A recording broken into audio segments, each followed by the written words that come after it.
It's Monday, July 14th, 2025. Donald Trump, Jeffrey Epstein, and the Streisand effect. The biggest ICE raid to date goes down in SoCal. And Tucker Carlson at Turning Point. Next on the AM Update.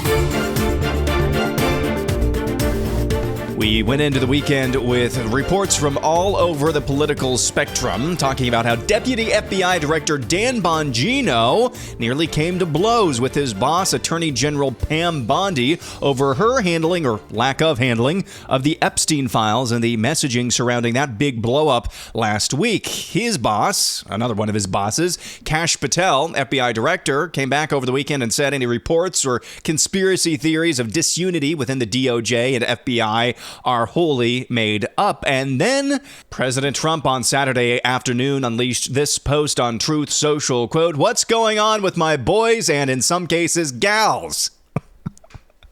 That's what he wrote. That was his opening salvo in that Truth Social post. What's going on with my boys and in some cases gals? They're going all after Attorney General Pam Bondi, who's doing a fantastic job. We're on one team, MAGA, and I don't like what's happening, Trump says. We have a perfect administration, the talk of the world, and selfish people are trying to hurt it all over a guy who never dies, Jeffrey Epstein. For years, it's Epstein over and over again. Why are we giving publicity to files written by Obama and crooked Hillary? What? That's what Trump said. Why are we giving publicity to files written by Obama, crooked Hillary, Comey, Brennan, and the losers and criminals of the Biden administration who conned the world with the Russia hoax, 51 intelligence agents, and the laptop from hell and more? They created the Epstein files, just like they created the fake Hillary Clinton Christopher Steele dossier that they used on me, and now my so-called friends are playing right into their hands. Why didn't these radical left lunatics release the Epstein files? If there was anything in there that could have hurt the MAGA movement, why didn't they use it? They haven't even given up on the John F. Kennedy and Martin Luther King Jr. files. No matter how much success we've had securing the border, deporting criminals, fixing the economy, energy dominance, yada, yada, yada. So there is President Trump in a post on Saturday afternoon on Truth Social, continuing to pour gasoline. This is the Streisand effect. This is the Streisand effect. If you're not familiar with the Streisand effect, it's when a public personality or persona tries to cover something up and ends up actually making it more public and getting more people to talk about it than there would have been if they would have just said nothing at all. It stems from a 2005 incident when singer Barbra Streisand tried to nix the publication of photos of her residence in Malibu. And of course, more people actually saw the photographs than would have if she would have just kept her mouth shut. This is the same thing that's going on here. If President Trump in the Trump administration didn't want people to talk about Epstein, they should not say anything either. They should just move on, act like it never happened, act like this flap never happened, like the miscommunications never actually happened, or the lack of communication never happened. But this is just a Streisand effect playing out in real time. You'll notice one phrase there. Last word on this. One phrase there. For years, it's Epstein over and over and over again. Why are we giving publicity to files written by Obama, crooked Hillary, Comey, Brennan, and the losers? Nobody was talking about that. So these were files written by these actors, these players. Nobody was talking about that. It sounds like Trump is trying to hedge there, if I didn't know better. It's just the most bizarre story continuing to play out. And they are very sensitive to this over there on 1600 Pennsylvania Avenue in a way that they haven't been. And they were messaging in such a sloppy way that just is totally anathema to the rest of the administration and what they've done so far. It is just the most bizarre thing that I've seen play out. Some good news, though, from the Justice Department. Attorney General Pam Bondi over the weekend said they're dropping all charges against Dr. Kirk Moore. He's that Utah surgeon who, the way that they're messaging this, I think, is perfect, who allowed people to have a choice whether or not to get the COVID jab when the Biden administration was not giving that choice. He wrote a lot of different, I think, fake vaccination cards or fake medical records in order to let people skirt the Biden administration's mandate for the COVID jab. So good job from the Justice Department dismissing charges against Dr. Kirk Moore that should have never gotten as far as it did. Well, in Southern California, Another rogue judge has written a sloppily worded and argued memo basically saying, hey, the Trump administration has to cease all immigration and customs enforcement raids in Southern California. That thing's not going anywhere. This stems from the largest, what we're being told is the largest arrest operation from Immigration and Customs Enforcement so far. Over 300 illegals arrested at a cannabis farm in Southern California. Here's what really went down. Federal agents conducted a massive op at a Camarillo, California marijuana farm. Now, of course, Democrats and Southern California leaders, they were quick to push this false narrative that food workers and children were being raided. Well, the feds soon disclosed that they had a criminal judicial warrant for harboring illegal aliens at this marijuana farm. Protesters appeared. More on that in a little bit. Some of them went kinetic. They threw rocks at federal vehicles. The feds actually uncovered 8 unaccompanied migrant children, illegal children, recovered at the cannabis farm. Child labor investigations have ensued. One person did die. This was a guy, an illegal alien, who jumped off I think a 30-foot tall ledge at this marijuana farm, fell to his death. So that's what really happened. Kind of a lot of moving parts there. But I said some of these protesters that showed up to this Immigration and Customs Enforcement op, they went kinetic. Here's what this sounded like. Here's ABC 7 in Southern California. Report, and take a look at this video right here. It appears a protester fired some kind of gun at federal agents. This happened this afternoon. It appears that way because that's what actually happened. Yeah, there was a protester, an illegal alien protester, I would assume, who just whipped out a gun and started firing at Immigration and Customs Enforcement in Southern California. Here's Tom Homan at Turning Point USA's rally over the weekend. That is not what they wanted. They're playing the long game. Let's release them in the community. Wait 3 or 5 years. Member. Pardon me? Are you an MS-13 member? It says so. Hey, that's okay. That's okay. I got a question. No. I got a question for you. Why don't you come up here and hand me that picture? Bring it.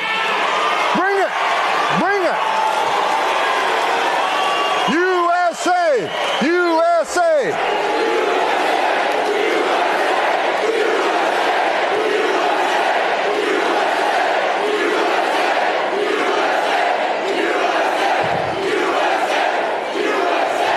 All right. You got morons like this all over the country. This guy wouldn't like the surface nation. This guy ain't got the balls to be an ICE officer. He hasn't got the balls to be a Border Patrol agent. This guy lives in his mother's basement. The only thing that surprises me, you don't have purple hair and a nose ring. Get out of here, you loser.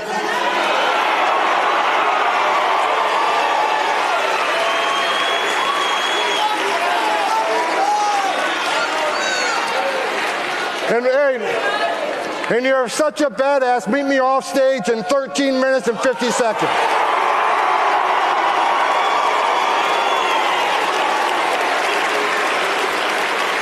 I guarantee you, he sits down to pee. So that is how Border Czar Tom Homan deals with hecklers.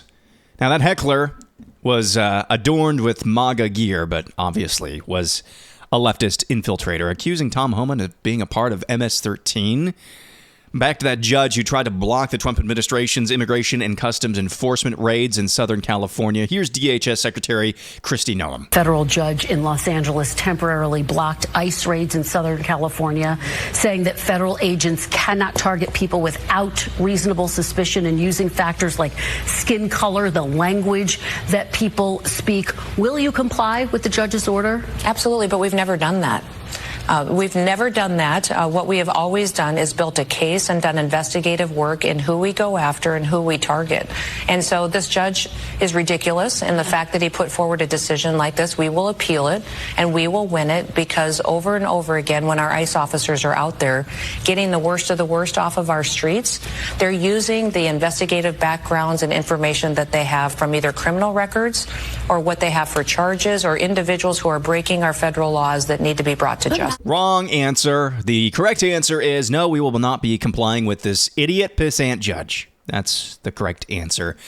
Maybe some messaging on immigration from what you might think is an unlikely source. Here's Bernie Sanders, senator from Vermont. You don't have a country without borders. If you have borders, you should enforce that border. Democrats have not done as good a job as they should, period. End of discussion. That's correct. But I will tell you something else. In this country right now, you have millions and millions. Yeah, he goes on to basically say, hey, we got to figure out what to do with the farm workers, all of the salt of the earth people who are not violent, illegal aliens. And yes, that's a sticking point right now. You may think to yourself, wow, that's interesting coming from Bernie Sanders. He's part of the Democrat Party. Isn't he? Open borders? Nope. That's been Bernie Sanders' messaging on immigration as far back as I can remember. He is a socialist, but he has been absolutely steadfast in messaging, not actually in policy, steadfast in messaging that we have to have a border in this country. He actually made the same populist arguments back, I think, during his 2008 or 2012 runs. I can't remember. I know it wasn't 2008.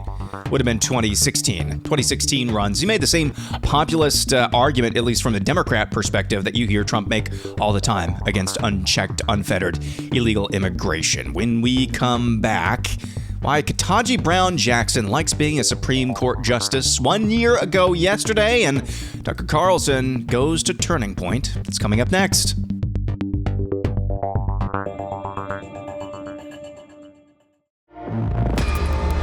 And you know, that's a little bit old, that chart. That chart's a couple of months old, and if you want to really see something that's said, take a look at what happened. 1 year ago yesterday, an assassin got that close to President Trump, nicked his ear. President Trump took a bullet in the head, just nicked the ear, nearly killed. Just millimeters away from waking up the next morning in a completely different world. We came that close, ladies and gentlemen. The rest, as they say, is history. Well, maybe not. We still don't know much about Thomas Matthew Crooks, the Butler shooting suspect, and how he was just neutralized right away by Secret Service. Here is President Trump being interviewed by his daughter-in-law, Lara Trump, about investigations into what went wrong in Butler. There was so much conversation after that, though. You had members of Congress visiting the site there, people really on top of wanting to get answers to that. But I think we still are wondering. Yeah. So they briefed me numerous times, the FBI, the Secret Service, sort of everybody. DOJ, Pamela's doing I think she's doing a fantastic job. But they briefed me, and I'm satisfied with it.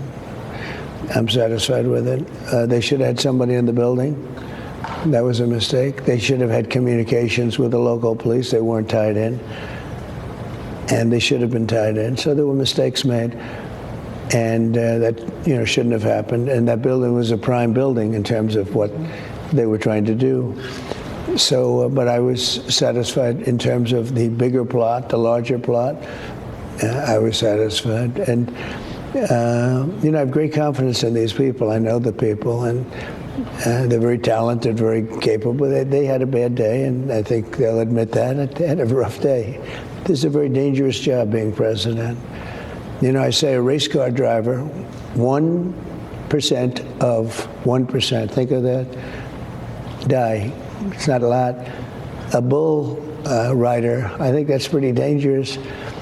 It's like 1/10 of 1% die. And with the president, it's like 5%. Why didn't you tell me this? I could have maybe made a different decision. But I wouldn't have. So there's President Trump saying he is satisfied with the investigations and the briefings that he has received from all the three-letter agencies about what went wrong in Butler, Pennsylvania. He did drop some specifics, and there are things that we've heard before from different Secret Service personnel directors. They should have had somebody on the roof. They should have had somebody at least looking that way. They should have had better communication with local law enforcement. And you heard towards the end there, they just had a bad day. And this guy just seems to be a lone wolf, Thomas Matthew Crooks. I still have a hard time believing that, but easier time than believing that Jeffrey Epstein didn't kill himself. In case you were wondering, I know all of you are wondering, Why does Ketanji Brown Jackson enjoy being on the Supreme Court? She was interviewed by ABC News recently. Does the current state of American democracy concern you? So I am actually heartened that people are focused on the court and the work that we're doing on the state of the government. Because again, as I mentioned, as a democracy, the people are supposed to be the rulers. The people are supposed to be leading in terms of the policies and the way in which our government operates. And so the more that people are engaged with our institutions, I think, the better. And so what I feel that I've been privileged to do is use the writings that I do, the work that I do, to explain my views about the way our government does and should work, the way the court does and should work. I think the nice part about So Ketanji Brown Jackson, listen to what she actually said there. She said she likes being on the Supreme Court because she has the it's basically her platform to share her opinions with the public. Nothing to do with the Constitution. And now you know, I think, a pretty good clue as to why she is hated universally, we think, by her peers, her colleagues at the Supreme Court. She doesn't see her job as to uphold the Constitution and to do our darndest to actually figure out what it means and how to apply it evenly. Nope.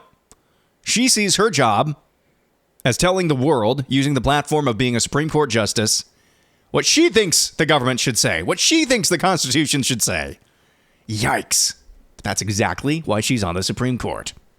And now here's this. Tucker Carlson went through the big Turning Point USA conference over the weekend. I listened to his entire talk and his Q&A. Now, let me just say, that was a wild ride. That was a wild ride. Now he's got Bill Ackman, the billionaire investor, just, I think, probably at the a click away from maybe filing a defamation lawsuit. Tucker Carlson has apparently multiple times accused Ackman of manipulating markets to his gain. Anyway, that's neither here nor there. I wanted to focus in on one clip where Carlson talks about conservatives or right-wingers taking unearned victory laps. Listen to this. If you deny people what they actually want long enough and instead substitute things that you claim they should want, like bombing Iran, I'm not for Iran, where you spend all day telling me that it's so important that, boys not playing girls' soccer teams, whatever. I agree. I hate the tranny stuff passionately. I think you should keep the boys off girls' soccer teams. But I don't know. It kind of feels like you're feeding me appetizers. At some point, I want to look around and see a better country.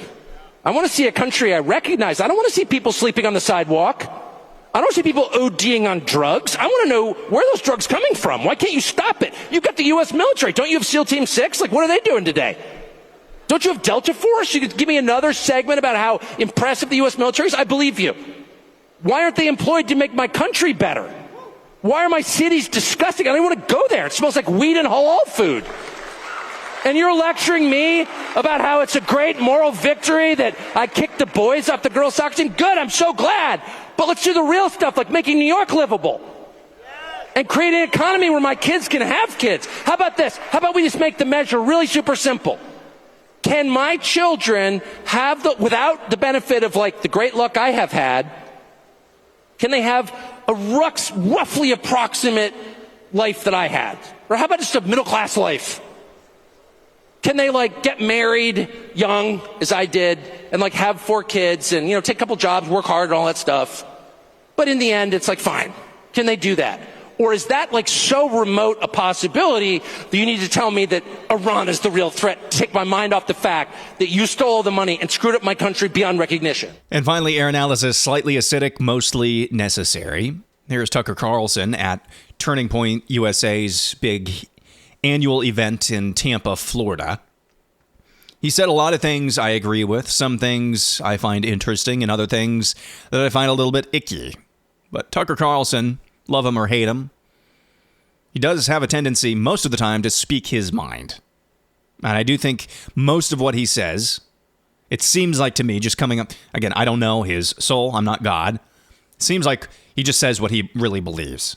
You may not like it. You may not like why he believes what he believes, why he's coming to conclusions that he comes to, but I do genuinely think he's genuine with what he says, and he just speaks his mind. Now, I want to focus in on the part where he talks about kicking the boys off the girls' soccer team. And while he agrees with that, he hates the tranny stuff, and he thinks these are legitimate victories, he doesn't see these as real wins. Might I submit, respectfully, that if civilization can't get right what is a boy and what is a girl, we're not going to be able to fix the drug crisis. We're not going to be able to fix the economy. We're not going to be able to fix our cities. We're not going to be able to actually focus on the things what Tucker Carlson says are real issues. We're not going to have an economy where our children can have children and a life. If we can't get the fundamental building blocks of civilization correct, we're not going to get any of the other things correct. What is a man? What is a woman? However, what I'd also say, it's a little bit more complicated than that at the same time. I've had this conversation with somebody I know very well on a couple of different occasions recently. I would like to also submit this. I think very soon, if it's not here already, the transgender stuff is going to actually become a mark of the destitute, a mark of the lower socioeconomic statuses. We typically think that the trans stuff is just these TikTok influencers and people who are maybe higher up who can afford this level of delusion. I think very soon, it's actually, if it's not here already, you're going to see trans going down in places like where J.D. Vance grew up. You're going to see that phenomenon pop up more and more in lower socioeconomic status places. Why is that? The degradation of American morals directly coincides with the degradation of American middle-class economics. Yes, more people are getting more rich in this country than it was 50 years ago. But still, that also means that the lower class, the poorer people, there's more poor people as well. You can't just have one segment of the population, the vast majority of the population, be super rich or super poor. That's what made America so exceptional, is that we had this huge middle class where you could really own a home and have a family on one income. And we had that for a long time. And now it's not really there anymore. What happened, I believe, when the Rust Belt started rusting, we started shipping out all of these jobs to Mexico, across the ponds, whichever direction you want to choose, is that while, yes, the people in those areas started turning to drugs, started turning to alcohol, and I think very soon we'll start turning to the trans lifestyle. Yes, they are responsible for their own actions. But at the same time, their descent into moral decay and rot was aided and abetted by the very people that Tucker Carlson is talking about here. So I'm not going to put words in Tucker Carlson's mouth, but I think there is a direct connection between the moral rot and decay of the United States and the moral rot and decay of the middle class. And that moral rot and decay of the middle class economically was directly aided and abetted by the forces that Tucker Carlson is talking about, all for a quick buck. If you go back and listen to his entire speech, he is melding left-wing populist talking points and right-wing populist talking points together. And my grand conclusion, after all of this kind of ramble, don't count him out for 2028. That's going to do it for Monday. Back at it again tomorrow. Just a reminder, again, this week is going to be a little bit shortened. Going to have a few less episodes this week. I'll probably do it through Wednesday. Things get really busy again. Appreciate you understanding. Hope you have a wonderful Monday. Back at it again tomorrow. I'm Aaron McIntire, and this is the AM Update.